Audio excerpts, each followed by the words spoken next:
1 April 2026 पासून संपूर्ण महाराष्ट्रामध्ये ग्राम रोजगार सहाय्यक संघटनेच्या वतीने काम बंद आंदोलन पुकारण्यात आलेलं आहे। अकोले तालुक्यामध्ये देखील आपण काम बंदचा इशारा आणि काम बंद प्रत्यक्षात केलेला आहे। महाराष्ट्र सरकारने तत्कालीन मुख्यमंत्री माननीय एकनाथ शिंदे साहेब यांनी 3 ऑक्टोबर 2024 रोजी ग्राम रोजगार सेवकांसाठी एक आनंददायी बातमी आणि GR काढण्यात आला, परंतु त्या GRची आजपर्यंत कोणत्या प्रकारची अंमलबजावणी झाली नाही।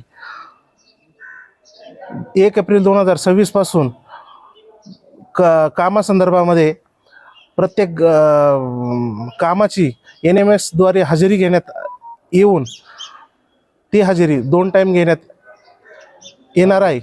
परंतु आमचा GR 2011च्या GR नुसार आम्ही अर्धवेळ कर्मचारी आहे आणि अर्धवेळ कर्मचारी असून आम्हाला 2 वेळ हजेरी घेण्यास सांगितले आहे।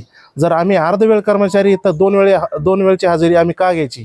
म्हणून आम्ही आदरणीय कॉम्रेड अजित नवले साहेब यांच्या माध्यमातून 13 एप्रिल 2026 पासून अकोले तालुक्यामध्ये आंदोलनाचा इशारा देत आहोत।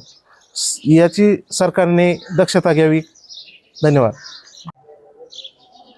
अकोले तालुक्यामध्ये ग्राम रोजगार सेवक सहाय्यक यांचं 1 तारखेपासून जे काही आंदोलन सुरू झालेलं आहे काम बंदचं, आत्तापर्यंत त्यांच्यावर जो काही प्रचंड अन्याय झालेला आहे त्या अन्यायाला वाचा फोडण्यासाठी खरं तर माननीय मुख्यमंत्री एकनाथ शिंदे साहेब यांनी जे शासन आदेश काढला होता त्यांचं म्हणणं आहे की किमान त्याची अंमलबजावणी करा आणि आम्हाला न्याय द्या।